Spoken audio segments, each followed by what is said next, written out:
अस्सलाम वालेकुम प्यारे बच्चों। आज हम छठी जमात के साइंस सब्जेक्ट में छठा लेसन जिसका नाम है सब्सटेंसेस इन डेली यूज़, यानी जिसे उर्दू में हम कहते हैं रोज़मर्रा इस्तेमाल की अशिया। हम जो रोज़ाना इस्तेमाल करते हैं ना चीज़ें, उसके ताल्लुक़ से यहाँ पर मालूमात दी हुई है। जिससे पहले देखिए यहाँ पर कुछ सवाल दिए हुए हैं, उसको समझ लें तो सबक समझने में आसानी हो जाएंगी। तो पहले देखिए सवाल, can you recall which 3 objects do you see in the picture. ये जो तस्वीर बताई गई है इसमें, इस तस्वीर में कौन सी 3 चीज़ें आपको नज़र आ रही हैं। दूसरा सवाल क्या है, देखिए आपने उन्हें कैसे पहचाना कि ये कुर्सी है, ये टेबल है और ये अलमारी है, कैसे पहचाना। ये चीज़ें किन अशिया के ज़रिए बनाई गई हैं। अशिया क्या है, चीज़ें क्या हैं, ये हम अभी समझेंगे, पहले इसको समझ लें। यहाँ देखिए जो कुर्सी है वो लकड़ी से बनी हुई है, टेबल प्लास्टिक का है और अलमारी किसी धातु की है, लोहे वगैरह की। चौथा सवाल, क्या इन अशिया में से किसी एक शय के ज़रिए ये तीनों चीज़ें बनाई जा सकती हैं। बिल्कुल बनाई जा सकती हैं। अगर हम लकड़ी से तमाम चीज़ें बनाएं तो भी बनाई जा सकती है। सबसे पहले लकड़ी से ही बनाया गया अलमारी, टेबल, कुर्सियाँ। उसके बाद हम अभी जो चीज़ें निकली है धातु, प्लास्टिक, अभी इससे बनाई जा रही है। पहले सारी चीज़ें लकड़ियों से ही होती थी, पत्थरों से होती थी। तो हम एक ही अशिया से ये चीज़ें बना सकते हैं। अब देखिए सब्सटेंसेस एंड ऑब्जेक्ट्स, अशिया और चीज़ें, ये क्या है, इसको समझने के लिए हमने यहाँ पर एक डायग्राम बनाया है। देखिए अशिया जो है ना वो खुर्दबीनी ज़र्रात से मिलकर बनती हैं। खुर्दबीनी ज़र्रात को इंग्लिश में क्या बोलते हैं, स्मॉल पार्टिकल्स, बारीक ज़र्रात, बहुत ज़्यादा बारीक, जो हमें खुर्दबीन से ही नज़र आते हैं, जिसे हम भूसा कहेंगे, ज़र्रात कहेंगे। ज़र्रात से मिलकर अशिया बनती है, जिसे इंग्लिश में अशिया को क्या बोलेंगे, सब्सटेंसेस यानी अशिया। और अशिया से मिलकर यानी सब्सटेंसेस से मिलकर चीज़ें बनती है या चीज़ बनती है। इंग्लिश में क्या बोलेंगे, चीज़ को ऑब्जेक्ट। ठीक है, अब इसको समझने के लिए कि एक मिसाल दी हुई है। जैसे देखिए लकड़ी का भूसा काय में से निकलता है, लकड़ी से। मतलब लकड़ी जो है वो अशिया है, लकड़ी सब्सटेंस है जो बारीक बारीक लकड़ी के ज़र्रात से बनी है, यानी जिसे हम भूसा कहेंगे, लकड़ी का भूसा। लकड़ी को काटेंगे तो उसमें से भूसा निकलता है। इसका मतलब यह है कि लकड़ी भूसे से बनी है। तो लकड़ी का भूसा क्या है, ये वो ज़र्रात है और उससे मिलकर लकड़ी बनी है, तो लकड़ी अशिया हो गई, बराबर, यानी सब्सटेंस है। अब लकड़ी से चीज़ बनती है, वो क्या क्या बनी है, यहाँ पर देखिए लकड़ी से कुर्सी बनी है, तो कुर्सी क्या है, चीज़ है, कुर्सी ऑब्जेक्ट है। तो ये समझ में आ गया आपके। जैसे लोहा, लोहे को अगर हम काटेंगे तो उसमें से ज़र्रात निकलते, लोहे के ज़र्रात निकलते हैं ना, तो लोहा क्या हो गया, अशिया है, लोहा अशिया है, वो लोहे के ज़र्रात से बनता है। ठीक है, अब लोहे से बहुत सारी चीज़ें बनाई जाती है, कुर्सी है, टेबल है, फ़ैन है ना, इस्त्री है, बहुत सारी चीज़ें बनती हैं लोहे से। तो चीज़ें अलग है, अशिया अलग हैं। ठीक है, चीज़ें अशिया से मिलकर बनती है। अगर हम चीज़ों को देखेंगे तो उनकी मखसूस एक शक्ल होती है, उसके पार्ट्स भी अलग होते हैं, तो हम उसको शक्ल देखकर पहचान सकते हैं कि ये कौन सी चीज़ है। जैसे कुर्सी, उसकी एक अलग पहचान होती है, टेबल, उसका एक अलग लुक होता है ना। तो ये चीज़ें हम शक्ल देख के पहचान सकते हैं। अब वो चीज़ें किन अशिया से बनी है वो भी हम जान सकते हैं। टेबल है, लकड़ी से बना है या प्लास्टिक से बना है, कुर्सी लकड़ी से बनी है या प्लास्टिक से बनी है, ये हम पहचान सकते हैं। इस बुनियाद पर उनकी पहचान होती है। ठीक है, तो यहाँ पर अब देखिए जिन अशिया से चीज़ें बनाई जाती है वहाँ पर कुछ मिसालें दी है। जैसे कॉटन, अब कॉटन यानी कपास, कपास से क्या क्या बनता है हम जानते हैं, कपड़ा बनता है, कागज़ बनते हैं ना, जो आप यूज़ करते हैं, जिसको आप बेदर्दी से फाड़ते हैं, फेंकते हैं ना, तो वो लकड़ी से बनता है। तो उसके बाद देखो आयरन, आयरन यानी लोहा, लोहे से क्या क्या बनता है हम जानते हैं, बहुत सारी चीज़ें लोहे की, बर्तन है ना, घर में इस्तेमाल होने वाली चीज़ें हैं, सलाखें हैं, बिल्डिंग में इस्तेमाल होने वाली, दरवाजे हैं, पतरा हैं, टेबल, कुर्सियाँ, बहुत सारी चीज़ें बनती हैं लोहे से। उसके बाद एलुमिनियम, एलुमिनियम का इस्तेमाल ज़्यादातर इलेक्ट्रॉनिक आइटम में इस्तेमाल होता है, जैसे वायरों में, बराबर। उसके बाद कुकर भी एलुमिनियम का होता है, कुछ बर्तन एलुमिनियम से बनाए जाते हैं। तो ये एलुमिनियम, आयरन और कॉटन ये अशिया हैं। ठीक है, इनसे चीज़ें बनाई जाती है जो अलग अलग नाम हो सकते हैं चीज़ों के। अब देखेंगे हम, ये अशिया की 2 किस्में हैं, एक है कुदरती अशिया और दूसरा है मसनवी अशिया, यानी man made and nature. Natural और मैन मेड 2 तरह के सब्सटेंस होती हैं, 2 तरह की चीज़ें होती हैं। तो हम बखूबी जानते हैं कि अशिया नेचुरल कौन सी है, जैसे कि लकड़ी नेचुरल है ना, कपास नेचुरल है, उसके बाद धातु नेचुरल है, अल्लाह ताला ने ज़मीन में दिया है हमको, ये अशिया हैं और ये कुदरती तौर से होती है। पत्थर नेचुरल है, मिट्टी नेचुरल है। हम इन चीज़ों को इन अशिया को इस्तेमाल करके चीज़ें बनाते हैं, जैसे मिट्टी से बर्तन बनाते हैं ना, दिए बनाते हैं, मटका बनाते हैं मिट्टी से, मिट्टी अशिया है और चीज़ बर्तन चीज़ें हैं। उसी तरह से ये मैन मेड कौन सी है, यानी मसनवी, यानी इंसान की बनाई हुई चीज़ें, इंसानी बनाई हुई अशिया कौन कौन सी है? नायलॉन एक अशिया है जो इंसान ने बनाया है, बराबर। प्लास्टिक से, केमिकल से मिलकर बहुत सारी चीज़ें अशिया बनती है। केमिकल को, बहुत सारे कीमियात को मिलाकर अशिया बनाई गई है। अब उन अशिया को इस्तेमाल किया जाता है, जैसे नायलॉन का कपड़ा, बराबर ना। तो नायलॉन का कपड़ा वो एक चीज़ हो गई। तो ये इंसानी बनाई हुई कुछ सब्सटेंस हैं, तो उनको भी ज़्यादा इस्तेमाल में लाया जा रहा है आज के दौर में। इंसानी बनाई हुई चीज़ों को ज़्यादा इस्तेमाल किया जा रहा है, क्योंकि कुदरती चीज़ें लिमिटेड है, महदूद हैं। तो इंसान तरक्की कर रहा है और उसके लिए ज़रूरी है कि इंसान ने कुछ मसनवी चीज़ें बनानी चाहिए ताकि कुदरती चीज़ों की हिफाजत हो सके। अब हम आगे देखेंगे, ये गौर करें। Use your brain power, make a list of objects each of which can be made from several substances, यानी अशिया मुख्तलिफ लेकिन चीज़ सिर्फ एक। ऐसी मुख्तलिफ चीज़ों की मिसालें यहाँ बताना है। देखिए, तो यहाँ देखिए मिसाल बताते हैं। कुर्सी चीज़ है, लेकिन वो लकड़ी से भी बनाई जा सकती है, पत्थर से भी बनाई जा सकती है, लोहे से भी बनाई जा सकती है, प्लास्टिक से भी बनाई जा सकती है। तो प्लास्टिक, लोहा, पत्थर, लकड़ी, ये अशिया हैं, यानी अशिया मुख्तलिफ हैं लेकिन चीज़ एक ही है, कुर्सी। तो यहाँ पर ये बताया गया है। अब देखेंगे नेचुरल सब्सटेंसेस और मैन मेड सब्सटेंसेस कौन कौन से हैं। एक सवाल दिया हुआ है, उसे गौर से पढ़िए। देखिए, बताइए तो भला, आपसे सवाल है, कैन यू टेल या what is the difference between these two groups of natural substances, जैसे leather, jute, wool, cotton and water, soil, metal. यहाँ देखिए, ये कह रहा है कि चमड़ा, पटसन, ऊन, कपास और पानी, मिट्टी, धात, इन दो कुदरती अशिया के गुरुओं में क्या फ़र्क नज़र आ रहा है आपको? ये जो नाम दिए ना, दो गुरुह बताए यहाँ पर, लेकिन दोनों जो कुदरती है, मगर देखिए इसमें एक फ़र्क है कि एक हयाती है और दूसरा नबाती है। यानी कुछ अशिया हमें नबातात से मिलती हैं और कुछ अशिया हमें हैवानात से मिलती हैं। ये दो चीज़ें हमें बताई गई। तो अब यहाँ देखिए शक्ल में देखिए गौर से, बायोटिक यानी हैवानी, यानी हयाती अशिया, जानदार अशिया, ठीक है। और जो जैसे हवा, मिट्टी, पानी जानदारों से हासिल नहीं होते, तो उन्हें गैर हयाती अशिया कहते हैं, गैर जानदार होते हैं। ऐसी अशिया यहाँ पर है, जैसे नाम भी बताया है, मिट्टी, पत्थर है, ये गैर जानदार है, पानी गैर जानदार है। ये इससे समझ में आ रहा है तस्वीर में देखिए। दूसरा सवाल देखिए, चमड़ा, ऊन और पटसन, कपास, इन अशिया में क्या फ़र्क है? ये मैं अभी बता चुका हूँ पहले। चमड़ा जो है ना, ये हैवानी अशिया है, यानी हैवानात से मिलता है, और ऊन, कपास ये नबातात से मिलता है, बराबर।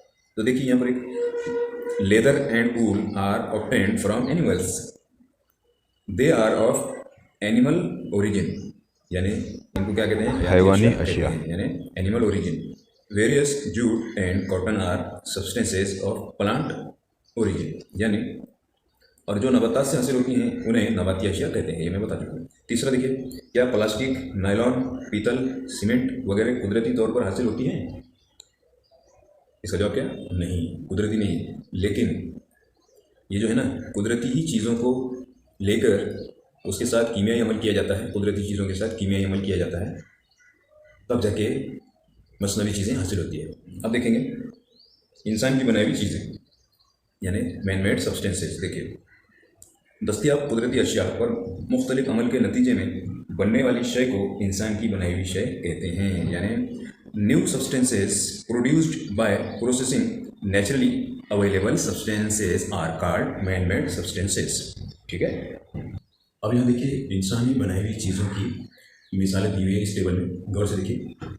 यहाँ 3 कॉलम है खड़े, जैसे एरिया ऑफ यूज़, दूसरा नेचुरल सब्सटेंसेस, तीसरा मैन मेड सब्सटेंसेस, ठीक है।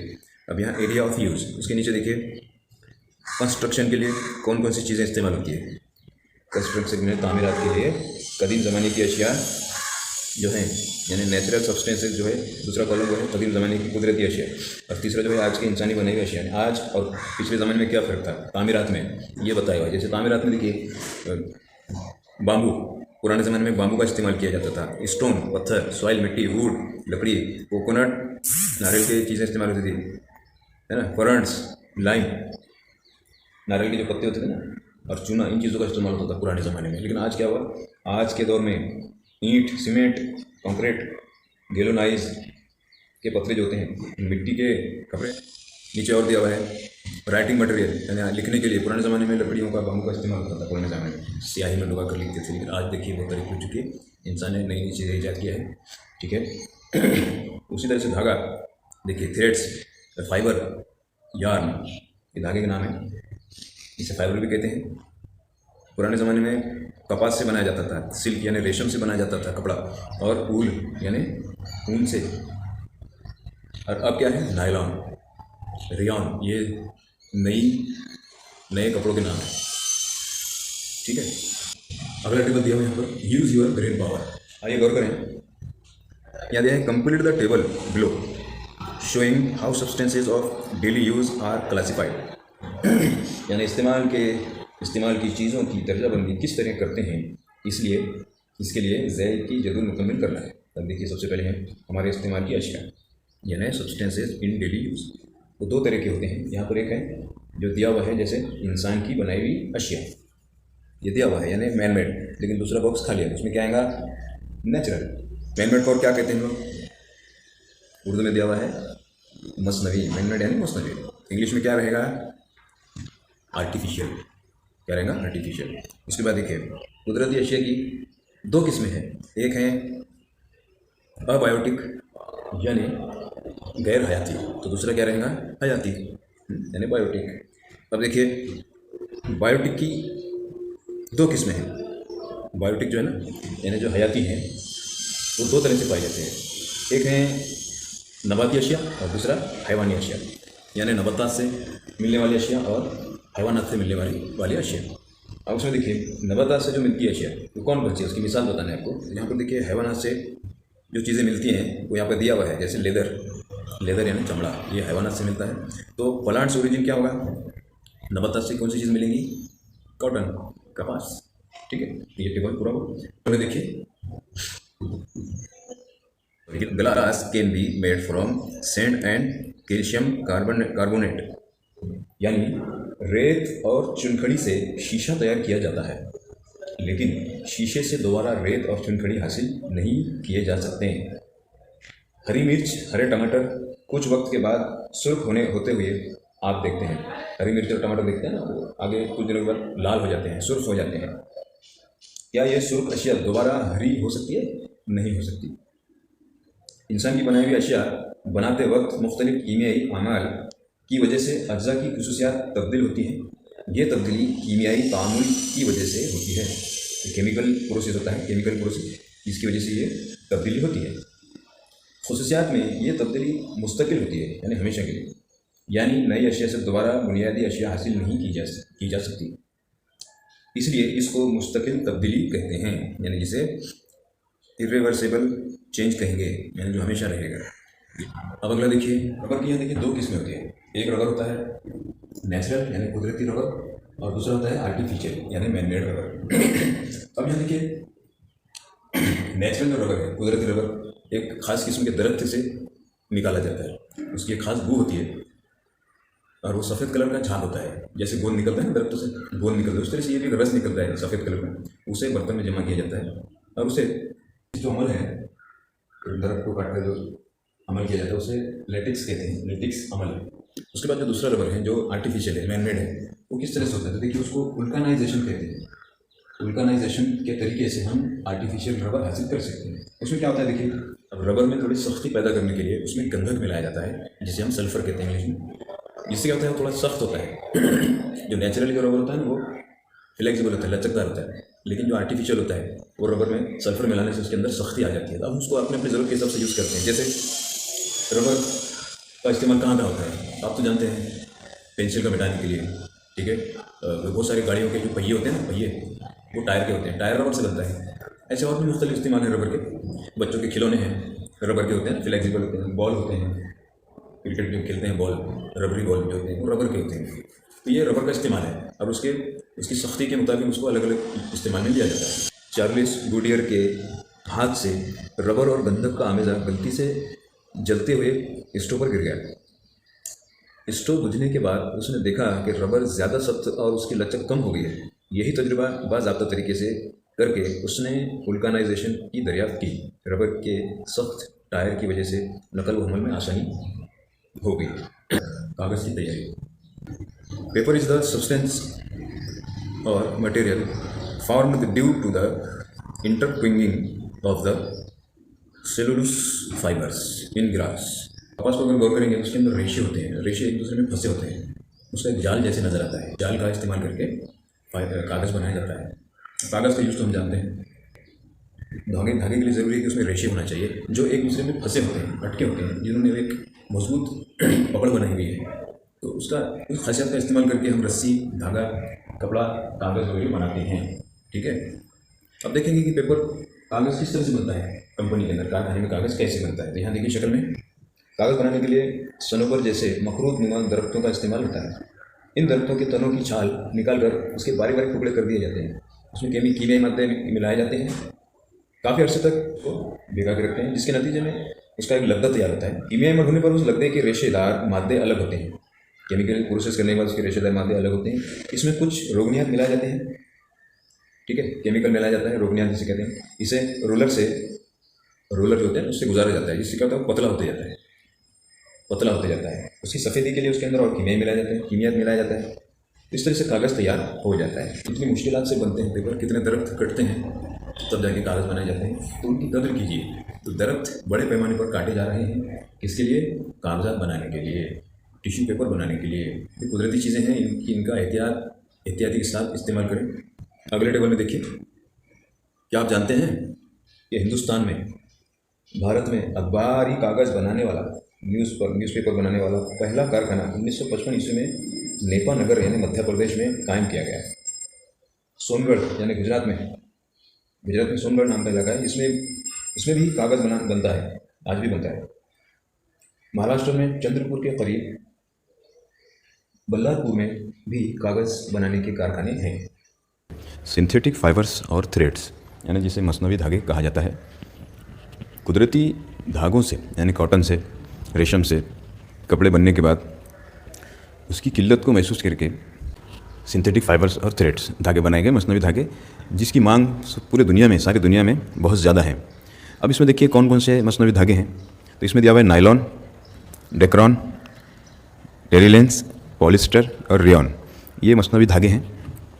अब इनको किस तरह से बनाया जाता है, कौन कौन सी चीज़ें इसमें इस्तेमाल होती है और इनकी खासियत क्या है इन धागों की, और उनसे क्या क्या चीज़ें बनाई जाती है, ये हम देखेंगे। यहाँ देखिए पहले नायलॉन, ये जो लफ्ज़ है ना, ये पहले हम ये समझ लेंगे नायलॉन में क्या है। तो नायलॉन में देखिए NYLON, NY यानी N यानी न्यू, Y यानी यॉर्क यानी न्यूयॉर्क, और उसमें है LON यानी लन यानी लंदन से बना, यानी ये दो मुल्कों के नाम पर ये नायलॉन बना हुआ है। तो इससे ये समझ में आया कि नायलॉन की शुरुआत एक ही वक्त में दोनों मुल्कों में हुई थी, ईजाद नायलॉन की, इसलिए इसका नाम नायलॉन रखा गया, दोनों मुल्कों के नाम पे रखा गया। अब ये जो धागे हैं ये बहुत मजबूत होते हैं, चमकदार होते हैं, शफाफ होते हैं और आग रोक होते हैं, पानी को रोकते हैं, पानी को अंदर आने नहीं देते। तो ये इसकी खासियत है। अब इसका इस्तेमाल जो है ना, देखिए लिबास बनाने के लिए, मछली का जाला बनाने के लिए और रस्सियाँ बनाने के लिए होता है। ठीक है, अब देखेंगे रेयॉन, ये भी एक मसनवी धागा है। अब इसको देखना है, रेयॉन के मानी क्या है? सूरज की किरणों की तरह चमकदार, इसके मानी है रेयॉन यानी सूरज की किरणों की तरह चमकदार। अब देखेंगे ये कैसे बनाया जाता है। तो इसमें देखिए कॉटन यानी कपास और ऊड, लकड़ी का लगदा, कपास में लकड़ी का लगदा मिलाते हैं और उसमें एक केमिकल मिलाया जाता है जिसका नाम है सोडियम हाइड्रोक्साइड। ये इसकी आमेजिश से उसको बनाकर एक मजबूत धागा बनाया जाता है। मुख्तलिफ मशीनों के ज़रिए रेशे बनाए जाते हैं और उन रेशों से कपड़े बनाए जाते हैं। तो ये जो कपड़ा जो है ना, ये बहुत चमकदार होता है, रेशम की तरह, तो इसे मसनवी रेशम भी कहा जाता है। अब देखेंगे डेक्रॉन, टेरिलेन और टेरन, ये जो मसनवी धागे हैं, ये जो है ना किस तरह से बनाए जाते हैं। देखिए जो मादनी तेल होता है ना, ज़मीन से निकला हुआ तेल जो होता है, मादनी तेल के ज़रिए हासिल होने वाले मुख्तलिफ हाइड्रोकार्बन अशिया पर पॉलीमराइजेशन का अमल करने के लिए इस्तेमाल होता है। अब पॉलीमराइजेशन के बाद तैयार होने वाले महलूल को बारीक छलनी में रख कर दबाते हैं। इस तरह तैयार होने वाले रेशे ठंडे होने पर इनका एक मुकम्मल और लंबा रेशा बनता है। इस रेशे को पेच दिया जाता है जिससे धागा तैयार होता है। तो मुख्तलिफ कीमियाई अशिया इस्तेमाल करके अलग अलग खुसूसियात के धागे बनाए जाते हैं।